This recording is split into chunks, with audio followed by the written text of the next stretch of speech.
Hi friends, Design of Machine Elements 1 മറ്റൊരു ലെക്ചറിലേക്ക് എല്ലാവർക്കും സ്വാഗതം. ലാസ്റ്റ് 2 ലെക്ചറിലായിട്ട് നമ്മൾ മൊഡ്യൂൾ 4-ലെ റിവറ്റഡ് ജോയിൻസ് ആയിരുന്നു ഡിസ്കസ് ചെയ്യുന്നത്.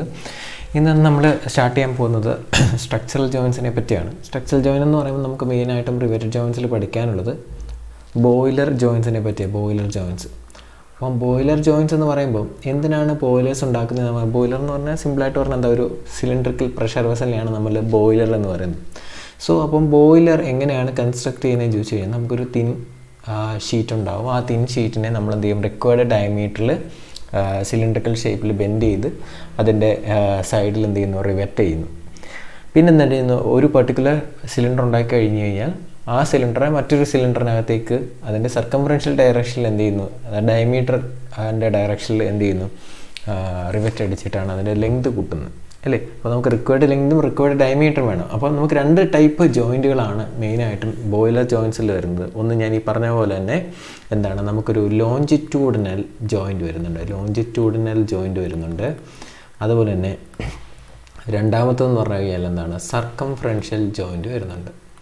അപ്പോൾ ഓരോന്ന് എന്തിനാണെന്ന് ഓർത്ത് നോക്കിയാൽ വളരെ സിമ്പിളായിട്ട് നമുക്ക് പറയാൻ പറ്റും. ലോഞ്ചിറ്റ്യൂഡിനൽ ജോയിൻ്റ് എന്ന് പറഞ്ഞാൽ എന്താണ്, it is used to join the ends of a plate to get the required diameter of a boiler. അപ്പോൾ റിക്വയർഡ് ഡയമീറ്റർ ഒബ്റ്റെയിൻ ചെയ്യാൻ വേണ്ടിയാണ് നമ്മൾ ഏത് യൂസ് ചെയ്യുന്നത്, ലോഞ്ചിറ്റ്യൂഡിനൽ ജോയിൻറ്റ് യൂസ് ചെയ്യുന്നത്. എന്നാൽ സർക്കംഫറൻഷ്യൽ ജോയിൻറ്റ് യൂസ് ചെയ്യുന്നത് എന്തിനായിരിക്കും, റിക്വയർഡ് ലെങ്ത് കിട്ടാൻ വേണ്ടിയായിരിക്കും നമ്മൾ യൂസ് ചെയ്യുന്നത്. അപ്പോൾ നോർമലി ബോയിലേഴ്സിൽ ലോഞ്ചിറ്റ്യൂഡിനൽ ജോയിൻ്റ് എന്ന് പറഞ്ഞു കഴിഞ്ഞാൽ നോർമലി വരുന്നത് ട്രിപ്പിൾ റിവറ്റഡ് ബഡ് ജോയിൻറ്റ് വിത്ത് 2 കവർ പ്ലേറ്റ്സ് ആയിരിക്കും വരുന്നത്. Triple riveted bud joint with double straps അല്ലേ, അല്ലെങ്കിൽ triple riveted double strap bud joint ആയിരിക്കും വരുന്നത്. ദെൻ സർക്കംഫറൻഷ്യൽ ജോയിൻ്റ് എന്ന് പറഞ്ഞു കഴിഞ്ഞാൽ ഞാൻ പറഞ്ഞു, ഒരു ഷീറ്റ് വെച്ച് നമ്മളൊരു സിലിണ്ടർ ഉണ്ടാക്കിയാൽ ആ സിലിണ്ടറിനെ നമ്മൾ മറ്റൊരു സിലിണ്ടറിനകത്തേക്ക് കയറ്റി വെക്കും അല്ലേ, അവിടെ ഓവർലാപ്പിംഗ് വരുന്നുണ്ട്. സോ ഇവിടെ ഒബ്വിയസ്ലി യൂസ് ചെയ്യുന്നത് എന്തുമായിരിക്കും, ലാബ് ജോയിൻ്റ് ആയിരിക്കും നമ്മൾ ഇതിനകത്ത് യൂസ് ചെയ്യുന്നത്. സർക്കംഫറൻഷ്യൽ ജോയിൻസിനകത്ത് നമ്മൾ നോർമലി യൂസ് ചെയ്യുന്നത് എന്തുമായിരിക്കും, ലാബ് ജോയിൻ്റ് ആയിരിക്കും നമ്മൾ യൂസ് ചെയ്യുന്നത്. അപ്പോൾ ഇതാണ് മേജർ ടൈപ്പ് എന്ന് പറയുന്നത്. ലോഞ്ചിറ്റ്യൂഡിനൽ ജോയിൻറ്റും ഉണ്ട്, അതുപോലെ തന്നെ സർക്കംഫറൻഷ്യൽ ജോയിൻറ്റും ഉണ്ട്. നമുക്ക് രണ്ടിൻ്റെയും ഡിസൈൻ പ്രൊസീജിയർ പഠിക്കാനുണ്ട്. നോർമലി ഒരു ഓർഡിനറി റിവറ്റഡ് ജോയിൻറ്റിൻ്റെ പ്രോബ്ലം ചോദിച്ചു കഴിഞ്ഞാൽ നമ്മൾ ലോഞ്ചിറ്റ്യൂഡിനൽ റിവറ്റിൻ്റെ അതേ പ്രൊസീജിയർ വെച്ചുകൊണ്ടാണ് നമ്മൾ പ്രോബ്ലംസ് സോൾവ് ചെയ്യാൻ പോകുന്നത്. ഒരു ഓർഡിനറി റിവറ്റഡ് ജോയിൻ്റ് എന്ന് പറഞ്ഞു കഴിഞ്ഞാൽ എന്താണ്, ഈ പറയുന്ന ലോഞ്ചിറ്റ്യൂഡിനൽ ജോയിൻറ്റിൻ്റെ അതേ ഡിസൈൻ പ്രൊസീജിയർ തന്നെയായിരിക്കും നമ്മൾ യൂസ് ചെയ്യാനായിട്ട് പോകുന്നത്. അപ്പോൾ ഇതിനകത്ത് നമുക്ക് ഡിസൈൻ പ്രൊസീജിയറിനാണ് ഇമ്പോർട്ടൻസ് ഉള്ളത്. അപ്പോൾ നമ്മൾ അത് മാത്രം ഓറിയൻറ്റ് ചെയ്ത് പഠിച്ചാൽ മതി. പ്രോബ്ലംസ് ഡയറക്റ്റായിട്ട് ഇതിൽ നിന്ന് കിട്ടും. ഒരു 7-8-9 സ്റ്റെപ്പുകൾ മാത്രമേ ഉള്ളൂ. അതിൽ കുറേയധികം കാര്യങ്ങൾ ഡേറ്റാ ബുക്കിലുണ്ട്. ഞാൻ ലാസ്റ്റ് ലെക്ചറിൽ പറഞ്ഞ പോലെ തന്നെ നമുക്ക് എപ്പോഴും നമ്മുടെ ഡയമീറ്റർ ഡേറ്റാ ബുക്കിൽ നമ്മൾ സ്മോൾ ഡി എന്ന് പറയുന്ന പാരാമീറ്റർ ആയിരിക്കും നമ്മൾ യൂസ് ചെയ്യുന്നത്. ഈ സ്മോൾ ഡി എന്ന് പറയുന്നത് ഡയമീറ്റർ ഓഫ് എന്താണ്, റിവറ്റ് ഹോളാണ്. റിവറ്റിൻ്റെ ഡയമീറ്റർ അല്ല, ഡയമീറ്റർ ഓഫ് റിവറ്റ് ഹോളാണ്.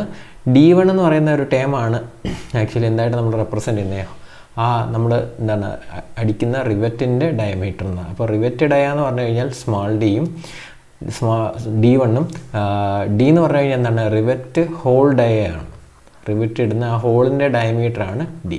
നമ്മൾ എല്ലാ കാൽക്കുലേഷനും യൂസ് ചെയ്യുന്നത് റിവറ്റ് ഹോൾ ഡയമീറ്റർ ആയിരിക്കും. മഹാദേവൻ്റെ ഡേറ്റാ ബുക്കിൽ റിവറ്റ് ഡയമീറ്റർ ഡയറക്റ്റായിട്ട് കണ്ടുപിടിക്കാനായിട്ടുള്ള മാർഗ്ഗങ്ങളില്ല.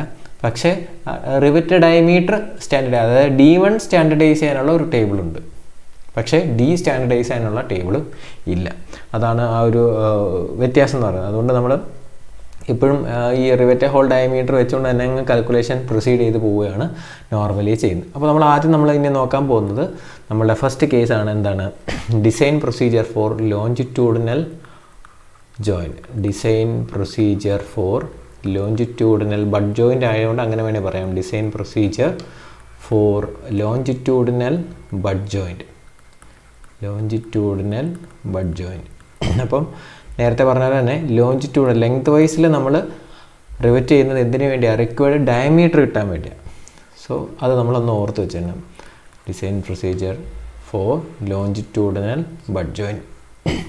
അപ്പോൾ നമ്മൾ എല്ലാ റിവറ്റഡിൻ്റെയും പ്രൊസീജിയർ നമ്മൾ IBR അനുസരിച്ച്, ഇന്ത്യൻ ബോയിലർ റെഗുലേഷൻ അനുസരിച്ചിട്ടായിരിക്കും ഫോളോ ചെയ്യുന്നത്.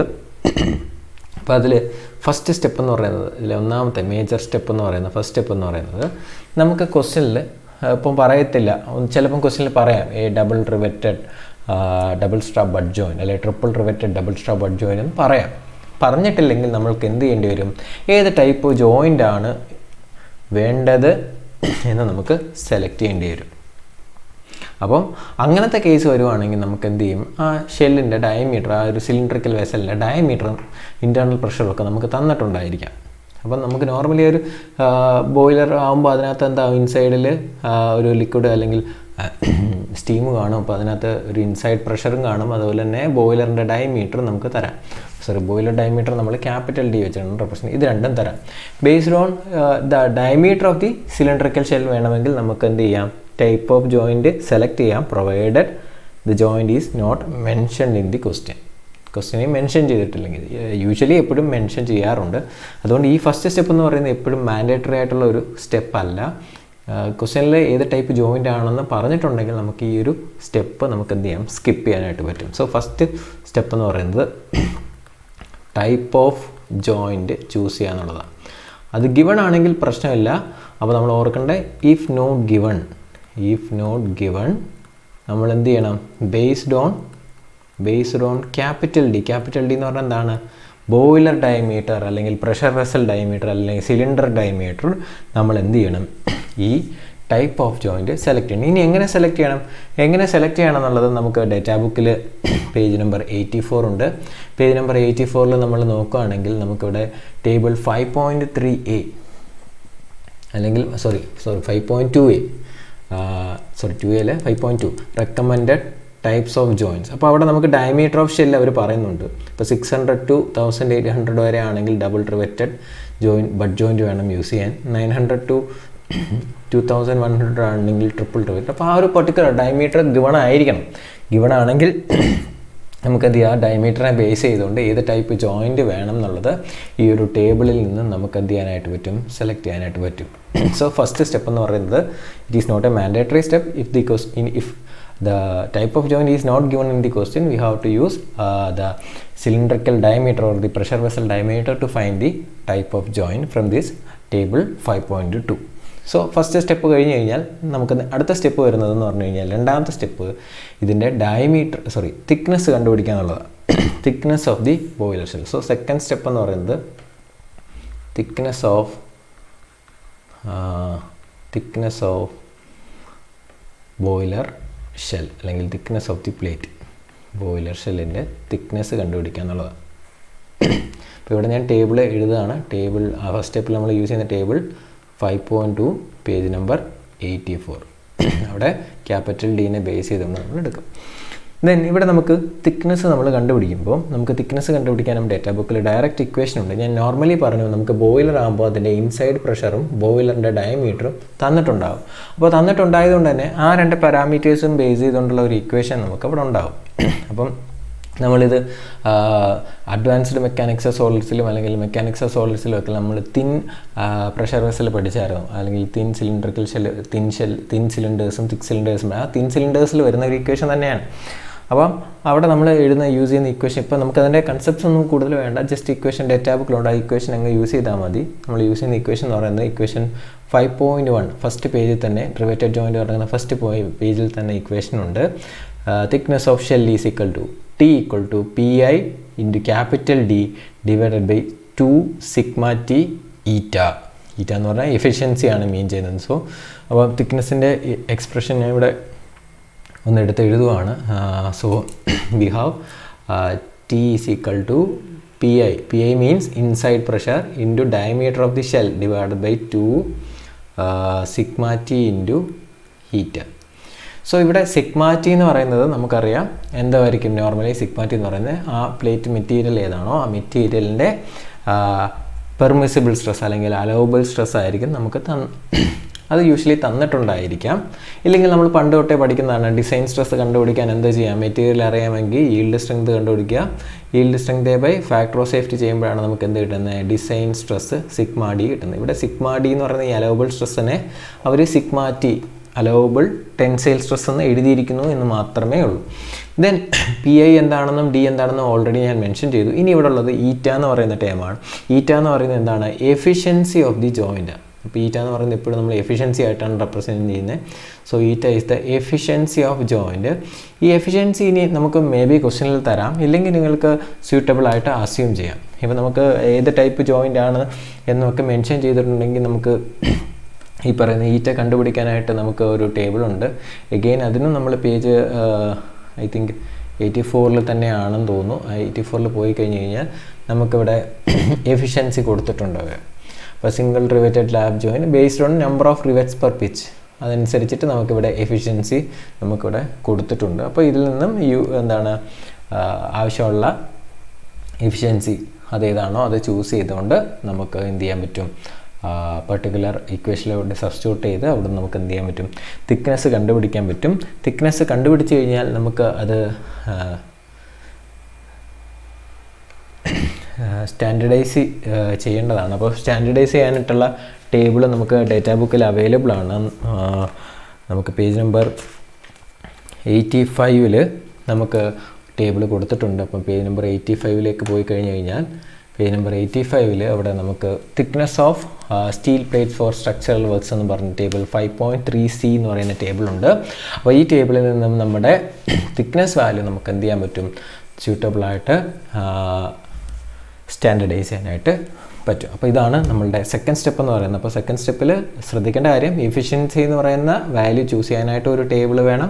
അത് യൂസ് ചെയ്ത് നമ്മൾ തിക്നെസ് കണ്ടുപിടിച്ച് കഴിഞ്ഞാൽ തിക്നെസ് സ്റ്റാൻഡർഡൈസ് ചെയ്യാനായിട്ട് നമുക്ക് ഒരു ടേബിൾ യൂസ് ചെയ്യണം. അതാണ് സ്റ്റെപ്പ് 2 എന്ന് പറയുന്നത്. ദെൻ നമ്മൾ സ്റ്റെപ്പ് 3 പോകും. അപ്പോൾ സെക്കൻഡ് സ്റ്റെപ്പ് കഴിഞ്ഞാൽ നേരെ തേർഡ് സ്റ്റെപ്പിലേക്ക് പോവുകയാണ്.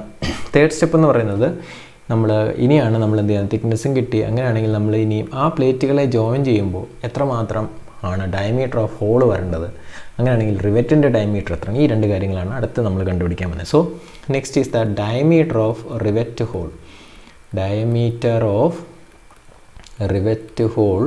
റിവറ്റ് ഹോൾ ഡയമീറ്റർ നമ്മൾ സ്മാൾ ഡി വെച്ചാണ് റെപ്രസെൻറ്റ് ചെയ്യുന്നത്. ആൻഡ് ഡയമീറ്റർ ഓഫ് റിവറ്റ് അതിനെ നമ്മൾ D1 വെച്ചിട്ടാണ് റെപ്രസെൻറ്റ് ചെയ്യുന്നത്. ഈ രണ്ട് വാല്യൂസാണ് നമ്മളിവിടെ കണ്ടുപിടിക്കാനായിട്ട് പോകുന്നത്. ഓക്കെ, അപ്പോൾ അത് കണ്ടുപിടിക്കാനായിട്ട് നമുക്ക് രണ്ട് കാര്യങ്ങൾ ഇവിടെ ശ്രദ്ധിക്കണം. നമുക്ക് ഇപ്പോൾ സെക്കൻഡ് സ്റ്റെപ്പിൽ നമ്മൾ എന്ത് കണ്ടുപിടിച്ചിട്ടുണ്ട്, നമ്മൾ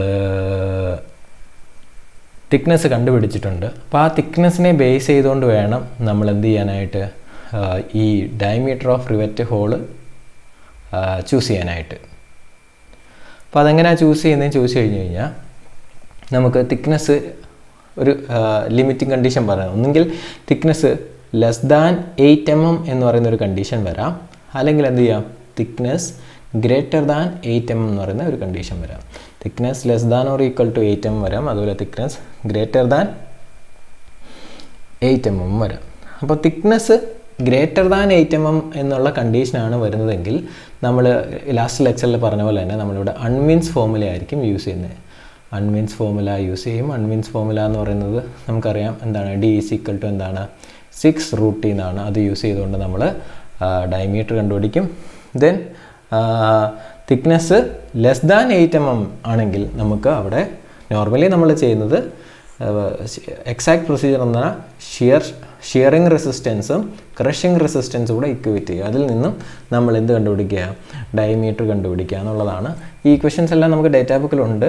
അപ്പോൾ അതിൽ നമ്മൾ ഓർക്കേണ്ട കാര്യം, ഒന്ന് തിക്നെസ് ലെസ് ദാൻ 8 mm എന്ന് പറയുകയാണെങ്കിൽ നമ്മൾ ഏത് യൂസ് ചെയ്യണം എന്ന് പറഞ്ഞു, ഗ്രേറ്റർ ദാൻ 8 mm ആണെങ്കിൽ അൺമീൻസ് ഫോർമുല യൂസ് ചെയ്യണമെന്ന് പറഞ്ഞു. അൺമീൻസ് ഫോർമുല പേജ് നമ്പർ 81 81 നമുക്ക് ഇക്വേഷൻ 5.11D എന്ന് പറയുന്ന കണ്ടീഷൻ 6.07√T to 6.325√T എന്ന് പറയുന്ന കണ്ടീഷനുണ്ട്. അവിടെ നമ്മളിത് അപ്രോക്സിമേറ്റ് ചെയ്ത് D ഈക്വൽ ടു 6√T എന്നങ്ങ് എഴുതും. അതെപ്പോഴാണ് യൂസ് ചെയ്യുന്നത്, നമുക്ക് സെക്കൻഡ് സ്റ്റെപ്പിൽ കിട്ടിയ തിക്നെസ് ഗ്രേറ്റർ ദാൻ 8 mm ആണെങ്കിൽ, തിക്നെസ് ഗ്രേറ്റർ ദാൻ 8 mm എന്നുള്ള കണ്ടീഷൻസ് വരുവാണെങ്കിൽ നമുക്ക് അൺമീൻസ് ഫോർമുല യൂസ് ചെയ്യണം. അല്ലാത്ത പക്ഷം നമുക്ക് ഡയമീറ്റർ കണ്ടുപിടിക്കണമെങ്കിൽ നമുക്കിവിടെ general expression of diameter of rivet എന്ന് പറഞ്ഞൊരു കണ്ടീഷൻ അവിടെ കൊടുത്തിട്ടുണ്ട്. ഇക്വേഷൻ 5.10A എന്ന് പറയുന്ന ഒരു ഇക്വേഷൻ ഇവിടെ കൊടുത്തിട്ടുണ്ട്. 4 × N1Ti plus N2T into sigma C divided by pi into N1 plus 1.875 N2 into tau. അതാണ് ഞാൻ പറഞ്ഞ ആ ഇക്വേഷൻ നമ്മൾ നോക്കുകയാണെങ്കിൽ നമ്മൾ നേരത്തെ പറഞ്ഞ ക്രഷിംഗ് റെസിസ്റ്റൻസിൻ്റെയും ഷിയറിംഗ് റെസിസ്റ്റൻസിൻ്റെയും ഇക്വേഷൻസ് ഇക്വേറ്റ് ചെയ്ത് ഉണ്ടാക്കിയെടുത്തൊരു ഫൈനൽ ഇക്വേഷൻ. അപ്പോൾ നമ്മൾ ഒന്നുകിൽ ഇക്വേറ്റ് ചെയ്ത് ചെയ്യാം, അല്ലെങ്കിൽ നമുക്ക് ഇക്വേറ്റ് ചെയ്ത് സമയം കളയാതെ ഡയറക്റ്റ് ഈ ഇക്വേഷൻ തന്നെ അങ്ങ് യൂസ് ചെയ്യാം. അപ്പം തിക്നെസ് ലെസ് ദാൻ 8 mm ആണെങ്കിൽ നമുക്ക് ഏത് ഇക്വേഷൻ യൂസ് ചെയ്യേണ്ടി വരും? ഇക്വേഷൻ 5.10a എന്ന് പറയുന്ന ഈ ഇക്വേഷൻ നമുക്ക് യൂസ് ചെയ്യേണ്ടി വരും. ഗ്രേറ്റർ ആണെങ്കിൽ നമുക്ക് അൺവൈൻസ് ഫോർമുലയും യൂസ് ചെയ്യേണ്ടി വരും. അപ്പോൾ ഇങ്ങനെ നമ്മൾ ചെയ്ത് കഴിയുമ്പോൾ നമുക്ക് എന്ത് കിട്ടും? റിവറ്റ് ഹോളിൻ്റെ ഡയമീറ്റർ, ഡി എന്ന് പറയുന്നത് റിവറ്റ് ഹോൾ ഡയമീറ്റർ ആണ്. അപ്പം ഡി കിട്ടും. അപ്പോൾ ഡി സ്റ്റാൻഡർഡൈസ് ചെയ്യാനായിട്ട് നമുക്ക് ടേബിളൊന്നും ഇല്ല, നോർമലി നമുക്ക് ടേബിളൊന്നും ഇല്ല. അതുകൊണ്ട് തന്നെ നമ്മളിതിനെ തൊട്ടടുത്ത ഹോൾ നമ്പറായിട്ട് എന്ത് ചെയ്യുക? സ്റ്റാൻഡർഡൈസ് ചെയ്യുക. അല്ലെങ്കിൽ നമുക്ക് നേരത്തെ കഴിഞ്ഞ ലെക്ചറിൽ പറഞ്ഞ പോലെ തന്നെ നമുക്ക് ഓൾറെഡി ഈ നമ്മുടെ ഡേറ്റാ ബുക്കിൽ, മഹാദേവൻ്റെ ഡേറ്റാ ബുക്കിൽ റിവറ്റിൻ്റെ ഒരു ഡയമീറ്റർ ഉള്ള ടേബിൾ കൊടുത്തിട്ടുണ്ട്. അത് യൂസ് ചെയ്തുകൊണ്ട് സ്റ്റാൻഡർഡൈസ് ചെയ്യുക എന്നുള്ളത്. ഇത് കിട്ടിക്കഴിഞ്ഞ് കഴിഞ്ഞാൽ നമുക്ക് D1, അതായത് ഡയമീറ്റർ ഓഫ് റിവറ്റ് കണ്ടുപിടിക്കാനുള്ള കണ്ടീഷൻസ് ഉണ്ട്. ആ കണ്ടീഷൻ ഡേറ്റാ ബുക്കിലില്ല, പറ്റുന്നവർ ഓർത്തിരിക്കുക. അല്ലെങ്കിൽ ആ ഒരു ഡയമീറ്റർ ഓഫ് റിവറ്റ് എന്നുള്ള കണ്ടീഷൻ നമ്മൾ സ്കിപ്പ് ചെയ്താലും പ്രശ്നങ്ങളൊന്നുമില്ല. സോ അവിടെ നമുക്ക് D = 2-3 കണ്ടീഷൻ. ഒന്ന് D = D1 + 1 mm എന്ന് പറയുന്ന ഒരു കണ്ടീഷൻ ഉണ്ട്. ഈ കണ്ടീഷൻ യൂസ് ചെയ്യുന്നത് എൻ്റെ കിട്ടിയ D എന്ന് പറയുന്നത് it is between 12 to 24 mm. 12 to 24 mm ഇടയ്ക്കാണ് എൻ്റെ ഡയമീറ്റർ നിൽക്കുന്നതെങ്കിൽ നമുക്ക് എന്ത് ചെയ്യാം? D1 കണ്ടുപിടിക്കാൻ എന്ത് ചെയ്യാം? ഈ ഇക്വേഷൻ യൂസ് ചെയ്യാം. അപ്പോൾ ഇവിടെ D അറിയാം, എന്ത് ചെയ്യാം? അതിൽ നിന്ന് കണ്ടുപിടിക്കാം, നമുക്ക് D1 കണ്ടുപിടിക്കാം. അതല്ലെങ്കിൽ നമുക്ക് അടുത്ത കണ്ടീഷൻ എന്ന് പറയുന്നത് D1 + 1.5 mm എന്ന് പറയുന്ന കണ്ടീഷൻ വരാം. ആ കണ്ടീഷനിൽ നമ്മൾ ചെയ്യുന്നത് 24-ന് മുകളിൽ അപ്രോക്സിമറ്റ്ലി 36 വരെയുള്ള കണ്ടീഷൻ വരുവാണെങ്കിൽ നമുക്ക് ഏത് യൂസ് ചെയ്യാം? ഈ ഇക്വേഷൻ യൂസ് ചെയ്യാം. അതല്ല 36-ന് മുകളിലാണ് വരുന്നതെങ്കിൽ D1 + 2 mm എന്ന് പറയുന്ന ഈ കണ്ടീഷനും യൂസ് ചെയ്യാം. ഈ കണ്ടീഷൻ യൂസ് ചെയ്യാൻ നമ്മൾ കണ്ടുപിടിക്കുന്നത് എന്താണ്? D1 ആണ് കണ്ടുപിടിക്കുന്നത്. D1 കണ്ടുപിടിക്കുകയാണെങ്കിൽ നമ്മൾ നേരത്തെ പറഞ്ഞ 5.3b പേജ് നമ്പർ 84-ലുള്ള ഡയമീറ്റർ യൂസ് ചെയ്തുകൊണ്ട് നമുക്ക് D1 സ്റ്റാൻഡർഡൈസ് ചെയ്ത് വെക്കാം. പക്ഷേ യൂഷ്വലി നമ്മൾ D1 ഒരിടത്തും കാൽക്കുലേഷനിൽ നമ്മൾ യൂസ് ചെയ്യുന്നില്ല. കാൽക്കുലേഷനിൽ എല്ലായിടവും നമ്മൾ യൂസ് ചെയ്യുന്നത് എന്താണ്? സ്മോൾ d ആണ്. അതുകൊണ്ട് D1 കണ്ടുപിടിച്ചില്ലെങ്കിലും പ്രശ്നങ്ങളൊന്നും. കാര്യം ഇത്രയും പാരാമീറ്റേഴ്സ് ചിലപ്പോൾ ഓർത്തിരിക്കാൻ നിങ്ങൾക്ക് ഓർക്കാൻ പാടില്ല. 1, 1.5, 2. പിന്നെ ആ ഒരു ലിമിറ്റിംഗ് കണ്ടീഷൻസ് മാത്രം ഓർക്കണം. ഇവിടെ ഗ്രേറ്റർ ദാൻ 36 mm വരുവാണെങ്കിൽ. അപ്പോൾ ഇത്രയും കാര്യങ്ങൾ ഒന്ന് ഓർത്ത് വെച്ചേക്കുക. ഇത് കഴിഞ്ഞ് കഴിഞ്ഞാൽ അടുത്ത 4ാമത്തെ സ്റ്റെപ്പിലേക്കാണ് നമ്മൾ പോകുന്നത്. അപ്പോൾ 4ാമത്തെ സ്റ്റെപ്പ് എന്ന് പറയുന്നത് പിച്ച് ഓഫ് ദി റിവറ്റ് ആണ്. പിച്ച് ഓഫ് റിവറ്റ് ആണ് വേണ്ടത്. അപ്പോൾ പിച്ച് ഓഫ് ദി റിവറ്റ്സ് കണ്ടുപിടിക്കാൻ ലാസ്റ്റ് ലെക്ചറിൽ പറഞ്ഞ പോലെ തന്നെ നമ്മൾ നോർമലി ചെയ്യുന്ന സ്റ്റെപ്പ് എന്ന് പറഞ്ഞാൽ എന്താണ്? നമ്മളുടെ ടിയറിംഗ് റെസിസ്റ്റൻസും ക്രഷിംഗ് റെസിസ്റ്റൻസും കൂടെ ഇക്വേറ്റ് ചെയ്യുക എന്നുള്ളതാണ്. അപ്പം ഇക്വേറ്റ് ചെയ്യുന്ന കഴിഞ്ഞ ദിവസം ചെയ്ത പ്രോബ്ലത്തിൽ നമ്മൾ ഇക്വേറ്റ് ചെയ്ത് ഇക്വേഷൻ ഉണ്ടാക്കിയിട്ട് നമ്മൾ എന്ത് ചെയ്യുമായിരുന്നു? അതിലേക്ക് സബ്സ്റ്റിറ്റ്യൂട്ട് ചെയ്ത് കൊടുക്കുമായിരുന്നു. അല്ലെങ്കിൽ നമുക്ക് ഡയറക്റ്റ് ഡേറ്റാ ബുക്കിൽ ഇക്വേഷൻ ഉണ്ട്. I think equation 5.12a page number 81. Page number 81-ൽ ഇക്വേഷൻ 5.12a ഒപ്റ്റിമം പിച്ച് എന്ന് പറയുന്ന കണ്ടീഷനുണ്ട്. എന്താണ്? P = N1 + 1.875 × πd² tau / 4t σt + d. ഈ കണ്ടീഷൻ യൂസ് ചെയ്യുക. മറ്റേതിനെ സിംപ്ലിഫൈ ചെയ്യുമ്പോൾ കിട്ടുന്ന ഒരു ഫോമാണ് ഈ ഇക്വേഷൻ യൂസ് ചെയ്യുകയാണെങ്കിൽ. അപ്പം ഇക്വേഷൻ 5.12a യൂസ് ചെയ്തുകൊണ്ട് നമ്മൾ എന്ത് ചെയ്യുക? നമ്മൾ ആ ഒപ്റ്റിമം പിച്ച് എത്രയാണെന്ന് കാൽക്കുലേറ്റ് ചെയ്യുക. അപ്പോൾ ഫസ്റ്റ് സ്റ്റെപ്പിൽ നമ്മൾ ഇതിനെ ഇക്വേറ്റ് ചെയ്തുകൊണ്ട് നമ്മൾ എന്ത് ചെയ്യുക? First sub step pitch of the റിവറ്റിൽ തന്നെ ഫസ്റ്റ് സബ് സ്റ്റെപ്പ് എന്ന് പറയുന്നത് ഒപ്റ്റിമം പിച്ച് എന്നുള്ള എന്ന് എഴുതിയിട്ടെങ്കിൽ എഴുതുക ഒപ്റ്റിമം പിച്ച്. അപ്പോൾ ഒപ്റ്റിമം പിച്ച് നമ്മൾ കണ്ടുപിടിക്കുന്ന ഇക്വേഷൻ എന്ന് പറയുന്നത് equation 5.12a page number 81. Then optimum pitch കണ്ടുപിടിച്ചാൽ നമ്മൾ പറഞ്ഞു ഈ കിട്ടുന്ന പിച്ച് സേഫ് ആണോ അല്ലയോ നമുക്ക് ചെക്ക് ചെയ്യേണ്ടി വരും അല്ലേ. അപ്പോൾ according to IBR maximum pitch എന്ന് പറയുന്നത് കണ്ടുപിടിക്കണം. മാക്സിമം പിച്ച് ലാസ്റ്റ് ലെക്ചറിൽ നമ്മൾ പറഞ്ഞിട്ടുണ്ടായിരുന്നു. Pmax എന്ന് പറയുന്നത് എങ്ങനെയായിരുന്നു കണ്ടുപിടിക്കുന്നത്? K1T + 41 mm. അതിൽ ഈ ഇക്വേഷൻ എന്ന് പറയുന്നത് ഇക്വേഷൻ ഇതിന് തൊട്ട് താഴെ തന്നെ കിടപ്പുണ്ട്. Equation 5.12b page number 81.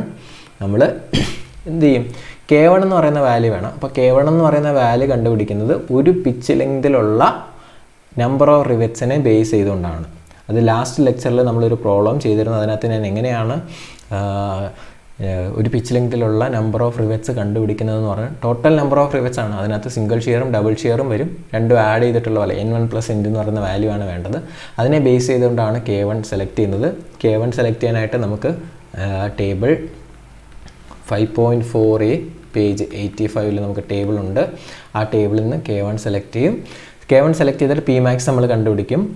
P less than എന്തായിരിക്കണം, P max ആയിരിക്കണം. ഇവിടെ നമ്മൾ ഒപ്റ്റിമം പിച്ച് കണ്ടുപിടിക്കാൻ വേണ്ടി ശ്രദ്ധിക്കേണ്ട കാര്യം, ഈ കിട്ടുന്ന Pനെ അപ്രോക്സിമേറ്റ്ലി നെക്സ്റ്റ് ഹോൾ നമ്പർ, തൊട്ടടുത്ത ഹോൾ നമ്പറായിട്ട് അങ്ങ് റൗണ്ട് ഓഫ് ചെയ്താൽ മതി. അതിന് പ്രത്യേകിച്ച് സ്റ്റാൻഡർഡൈസ് ചെയ്യാൻ ടേബിളൊന്നുമില്ല. തൊട്ടടുത്ത ഹോൾ നമ്പർ ഇട്ട് വെക്കുക.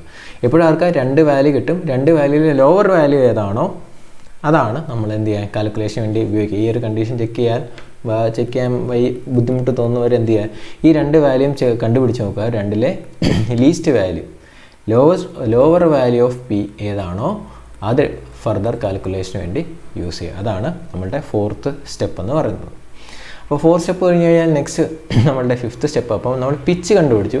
ഇനി നമുക്ക് വേണ്ടത് ട്രാൻസ്വേഴ്സ് പിച്ച് അല്ലെങ്കിൽ ബാക്ക് പിച്ചാണ് വേണ്ടത്. ട്രാൻസ്വേഴ്സ് പിച്ച് എന്നുള്ള ഒരു ടേമാണ് മഹാദേവൻ്റെ ഡേറ്റാ ബുക്കിൽ ഫുള്ളായിട്ട് നമ്മൾ യൂസ് ചെയ്യുന്നത്. ചില ടെക്സ്റ്റ് ബുക്കിൽ അല്ലെങ്കിൽ ചില ഡേറ്റാ ബുക്കിൽ നിങ്ങൾക്ക് ബാക്ക് പിച്ച് എന്നും പറയാനുണ്ട്. ഇപ്പോൾ ക്വസ്റ്റ്യൻ പേപ്പറിൽ ബാക്ക് പിച്ച് എന്ന് കണ്ടു കഴിഞ്ഞാലും കൺഫ്യൂസ് ആവരുത്. അതെന്ത് തന്നെയാണ് ഉദ്ദേശിക്കുന്നത്, ട്രാൻസ്വേഴ്സ് പിച്ച് തന്നെയാണ് ഉദ്ദേശിക്കുന്നത്. അപ്പോൾ ട്രാൻസ്വേഴ്സ് പിച്ച് കണ്ടുപിടിക്കണമെങ്കിൽ നമുക്ക് ടൈപ്പ് ഓഫ് റിവറ്റിംഗ് അറിയണം അല്ലേ. ചെയിൻ റിവറ്റിംഗ് ആണോ, സിക്സാഗ് റിവറ്റിംഗ് ആണോ, ഇനി ഓരോ റോയിലും ഈക്വൽ നമ്പർ ഓഫ് റിവറ്റ്സ് ആണോ, ഇങ്ങനെയുള്ള പല കണ്ടീഷൻസ് അറിയണം. അപ്പോൾ ആ കണ്ടീഷൻസ് അറിയാമെങ്കിൽ മാത്രമേ നമുക്ക് എന്ത് ചെയ്യാൻ പറ്റൂ, ട്രാൻസ്വേഴ്സ് പിച്ച് കണ്ടുപിടിക്കാനായിട്ട് പറ്റത്തുള്ളൂ. അപ്പോൾ അതുകൊണ്ട് തന്നെ നമുക്ക് ഡേറ്റാ ബുക്കിൽ നോക്കിയാൽ പേജ് നമ്പർ 82-ൽ അക്കോർഡിംഗ് ടു IBR നമുക്ക് ട്രാൻസ്വേഴ്സ് പിച്ച് കണ്ടുപിടിക്കാൻ പല കണ്ടീഷൻസ് അവർ കൊടുത്തിട്ടുണ്ട് അല്ലേ. അപ്പോൾ ആ കണ്ടീഷൻസ് നോക്കിക്കൊണ്ട് നമുക്ക് എന്ത് ചെയ്യാൻ പറ്റും, ഏത് ടൈപ്പ് റിവറ്റ് ആണോ നമുക്ക് അല്ലെങ്കിൽ ജോയിൻ്റ് ആണോ പറഞ്ഞിരിക്കുന്നത് അതിനനുസരിച്ചിട്ടുള്ള, ഇപ്പം ഇവിടെ A എന്ന് പറയുന്നതിനകത്ത് തന്നെ 2 കണ്ടീഷൻ കൊടുത്തിട്ടുണ്ട്, Bക്കകത്തും 2 കണ്ടീഷൻ കൊടുത്തിട്ടുണ്ട്. അപ്പോൾ അത് ഗിവൺ പ്രോബ്ലം അനുസരിച്ചിട്ട് നമ്മൾ എന്ത് ചെയ്യണം, ചൂസ് ചെയ്യണം. അല്ലെങ്കിൽ നോർമലി നമ്മൾ സ്റ്റാഗേർഡ് എന്ന് പറയുന്ന കണ്ടീഷൻ യൂസ് ചെയ്യേണ്ടത്, അതായത് PT = 0.33P + 0.67P എന്നുള്ള കണ്ടീഷൻ വേണമെങ്കിൽ യൂസ് ചെയ്യാം. ഈ ഇക്വേഷനകത്ത് P എന്ന് പറയുന്നത് നമ്മുടെ പിച്ചാണ്. പിച്ച് എന്ന് പറയുന്നത് ഔട്ടർ റോയുടെ പിച്ചാണ്. അത് നമ്മൾ തൊട്ട് മുകളിലത്തെ സ്റ്റെപ്പിൽ കണ്ടുപിടിച്ചിട്ടുണ്ട് പിച്ച്. അത് എത്രയാണോ ആ പിച്ച് യൂസ് ചെയ്യുക. എപ്പോഴും ഓർക്കുക, സ്മോൾ p എന്ന് പറയുന്നത് pitch of the rivets in the outer row ആണ് ഈ ഇക്വേഷൻസിൽ. അതായത് 5.14a തൊട്ട് 5.15b തൊട്ടടുത്ത പേജിലേക്കും ഈ ഇക്വേഷൻ എക്സ്റ്റെൻഡ് ചെയ്യുന്നുണ്ട്. അതായത് ഇവിടെ 5.15b വരെ ഉണ്ട്. അപ്പോൾ ഈ ഇക്വേഷൻസ് എല്ലാം ഈ P എന്ന് പറയുന്നത് pitch of the rivet in the outer row ആണ്. സോ ഇങ്ങനെ നമുക്ക് എന്ത് കണ്ടുപിടിക്കാൻ പറ്റും, നമുക്ക് ട്രാൻസ്വേഴ്സ് പിച്ച് എത്രയാണ് നമുക്ക് കണ്ടുപിടിക്കാൻ പറ്റും. സോ ട്രാൻസ്വേഴ്സ് പിച്ച് കണ്ടുപിടിച്ച് കഴിഞ്ഞാൽ നമ്മളിപ്പോൾ ചെയ്യുന്നത് എന്താണ്, ലോഞ്ചിറ്റ്യൂഡിനൽ ജോയിൻ്റ് അല്ലേ. ലോഞ്ചിറ്റ്യൂഡിനൽ ജോയിൻ്റെ പ്രത്യേകത എന്ന് പറഞ്ഞു കഴിഞ്ഞാൽ എന്താ, അതിനകത്ത് സ്ട്രാപ്പ് വരുന്നുണ്ടല്ലേ. അപ്പോൾ ആ സ്ട്രാപ്പിൻ്റെ തിക്നെസ് വേണം അല്ലേ, അതായത് കവർ പ്ലേറ്റിൻ്റെ തിക്നെസ്. നമ്മൾ മെയിൻ പ്ലേറ്റിൻ്റെ തിക്നെസ് ആദ്യമേ കണ്ടുപിടിച്ചു. ഇനി വേണ്ടത് നമുക്ക് എന്താണ്, തിക്നെസ് ഓഫ് സ്ട്രാപ്പ് അല്ലെങ്കിൽ കവർ പ്ലേറ്റ് വേണം. അതിനെ നമ്മൾ എഴുതുന്നത് TI എന്ന് എഴുതുന്നത്, TI. അപ്പോൾ തിക്നെസ് ഓഫ് സ്ട്രാപ്പ് ഈ പറഞ്ഞ പോലെ നമ്മൾ പറഞ്ഞു, കവർ പ്ലേറ്റിൻ്റെ കാര്യം നമുക്ക് സിംഗിൾ സ്ട്രാപ്പ് മാത്രമാവാം. ഇനി ഡബിൾ സ്ട്രാപ്പ് മുകളിലും, അതായത് 2 പ്ലേറ്റുകൾ ബഡ് ജോയിൻ്റ് അല്ലേ, 2 പ്ലേറ്റുകളെ ഒരേ പ്ലെയിനിൽ നിർത്തിയിട്ട് മുകളിലും താഴെയും പ്ലേറ്റ് വെക്കാം. അല്ലെങ്കിൽ മുകളിൽ മാത്രമേ താഴെ മാത്രം വെക്കാം. ഇനി മുകളിലും താഴെയും വെക്കുമ്പോൾ 2 ഇടവും വെക്കുന്നുണ്ടെങ്കിൽ 2നും ഒരേ വിഡ്ത്ത് ആവാം, അല്ലെങ്കിൽ എന്താവാം ഡിഫറെൻറ്റ് വിഡ്ത്ത് ആവാം, ശരിയല്ല, അൺഈക്വൽ വിഡ്ത്ത് ആവാം. അപ്പോൾ അങ്ങനെയുള്ള കണ്ടീഷൻസും നമുക്ക് വരാം. അത്തരം കേസിൽ നമുക്ക് അവിടെ യൂസ് ചെയ്യാനായിട്ട് ഇക്വേഷൻ പേജ് നമ്പർ 79-80 നമുക്ക് കൊടുത്തിട്ടുണ്ട്. അപ്പോൾ പേജ് നമ്പർ 79-80 നോക്കുകയാണെങ്കിൽ നമുക്ക് thickness of the cover plate according to IBR. അതിൽ ഫസ്റ്റ് കേസ് നോക്കി, thickness of single strap butt having ordinary riveting single strap അല്ലെ, സിംഗിൾ ബഡ് സ്ട്രാപ്പ് എന്ന് പറയുന്നത്. അപ്പോൾ അതിന് TIയുടെ ഇക്വേഷൻ ഉണ്ട്. അതല്ല, ഡിഫറെൻറ്റ് കണ്ടീഷൻസ് ഇവിടെ TIക്ക് അവർ കൊടുത്തിട്ടുണ്ട് അല്ലേ. Single strap butt having alternate rivet in outer row is omitted, അല്ലെങ്കിൽ ഈക്വൽ വിഡ്ത്ത് വരുന്നത്, അൺഈക്വൽ വിഡ്ത്ത് വരുന്നത്, ഇങ്ങനെ പല കണ്ടീഷൻസ് നമുക്ക് ഇവിടെ കൊടുത്തിട്ടുണ്ട്. ഇതിൽ ഏതാണോ സ്യൂട്ടബിൾ കണ്ടീഷൻ അത് യൂസ് ചെയ്യണമെന്ന് നമുക്ക് എന്ത് കണ്ടുപിടിക്കാൻ പറ്റും, നമ്മളുടെ കവർ പ്ലേറ്റിൻ്റെ തിക്നെസ് എത്രയാണ് കണ്ടുപിടിക്കാൻ പറ്റും. ദെൻ അത് കണ്ടുപിടിച്ച് കഴിഞ്ഞാൽ നെക്സ്റ്റ് ചെയ്യുന്നത് നമുക്ക് മാർജിൻ കണ്ടുപിടിക്കണം. മാർജിനെ നമ്മൾ റെപ്രസെൻ്റ് ചെയ്യുന്ന എം വെച്ചിട്ടാണ്. എം ഓൾറെഡി നമ്മൾ പറഞ്ഞു ഫെയിലിയർ മോഡ് പഠിച്ച എം എപ്പോഴും എത്ര ആയിരിക്കണം, 1.5D ആയിരിക്കണം. ഇക്വേഷൻ 5.16 പേജ് 83 ദെൻ അത് കഴിഞ്ഞാൽ ലാസ്റ്റ് സ്റ്റെപ്പ് എന്ന് പറയുന്നത്, ഏഴാമത്തെ സ്റ്റെപ്പ് എന്ന് പറയുന്നത്, എട്ടാമത്തെ സ്റ്റെപ്പ് എന്ന് പറയുന്നത് നമുക്ക് എഫിഷ്യൻസി ഓഫ് ദി ജോയിൻറ്റ് കണ്ടുപിടിക്കണം. എഫിഷ്യൻസി ഓഫ് റിവറ്റ്, ജോയിൻ്റ് അല്ല, എഫിഷ്യൻസി ഓഫ് റിവറ്റ് എത്രയാണെന്ന് കണ്ടുപിടിക്കണം. എഫിഷ്യൻസി ഓഫ് റിവറ്റ് കണ്ടുപിടിക്കാനായിട്ട് നമ്മൾ എന്തിനാണ് കണ്ടുപിടിക്കുന്നത്, നമ്മൾ എല്ലാ വാല്യൂയും സ്റ്റാൻഡേർഡൈസ് ചെയ്ത് വരിക.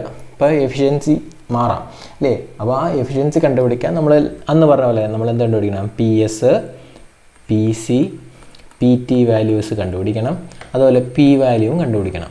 എന്നിട്ട് നമ്മൾ എഫിഷ്യൻസി എന്ന് പറഞ്ഞാൽ എങ്ങനെയാണ് കണ്ടുപിടിക്കുക, എഫിഷ്യൻസി എന്ന് പറഞ്ഞാൽ least among PT, PS and PC divided by P.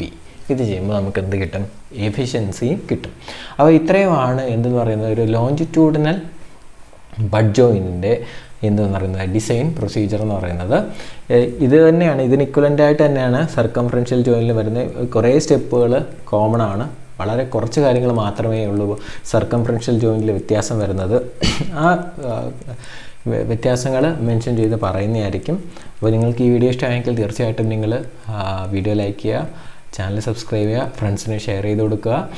അടുത്ത ലെക്ചറിൽ നമ്മൾ സർക്കംഫറൻഷ്യൽ ലാപ്പ് ജോയിൻ്റെ ഡിസൈൻ പ്രൊസീജിയർ ആയിരിക്കും പഠിക്കുന്നത്. അതിനുശേഷമായിരിക്കും നമ്മൾ പ്രോബ്ലത്തിലേക്ക് പോകുന്നത്.